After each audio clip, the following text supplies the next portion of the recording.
What's up guys, Technically here, and welcome back to a brand new video. I know I haven't made a video in like 2 months, so yeah, it's kind of wild. So today we're going to be reviewing the Novel Keys Sherbet Switches, which I got from my mystery switches that I got a while back.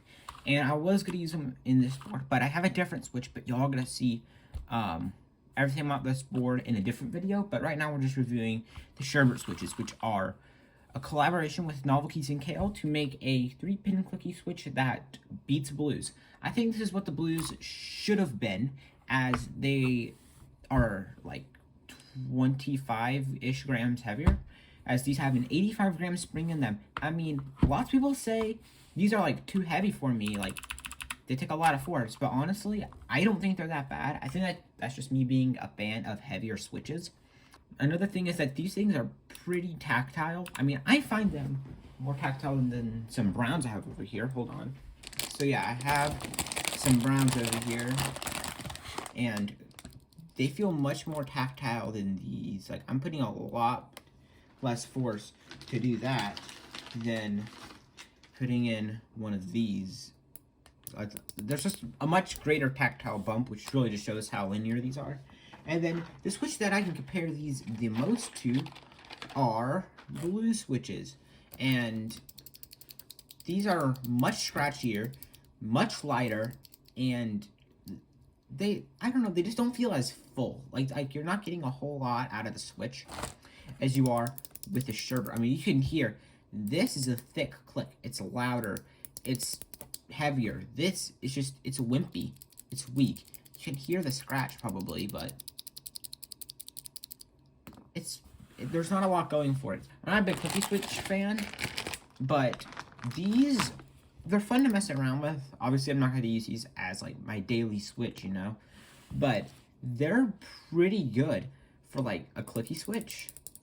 I kind of like them, and I'm gonna go ahead and do a full sound test. Y'all saw the short, but here we go.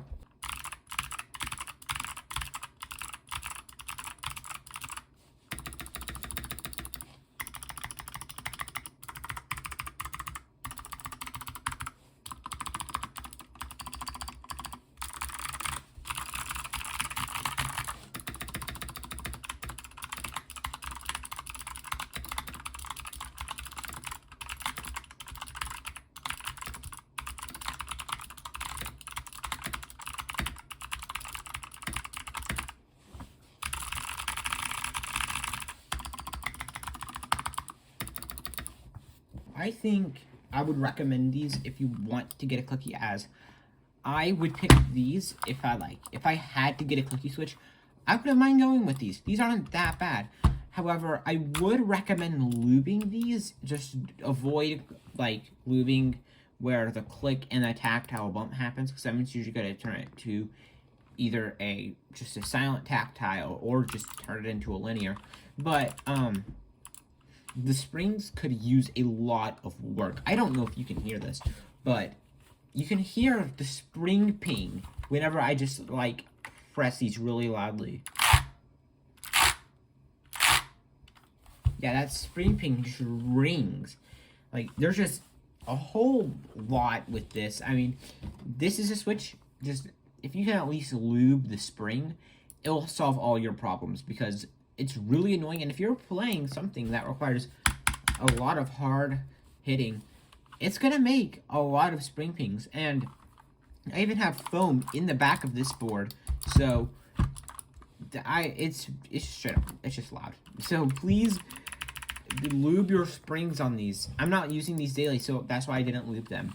But other than that, pretty solid switch. So if you want a clicky switch and you like heavier springs, I'd recommend these. Just know these are going to take a lot more force to press than these. These are really easy to press.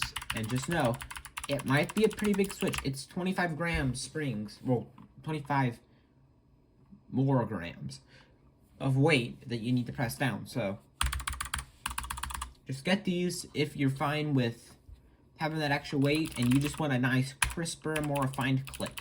So yeah, thank you for watching, and that is all.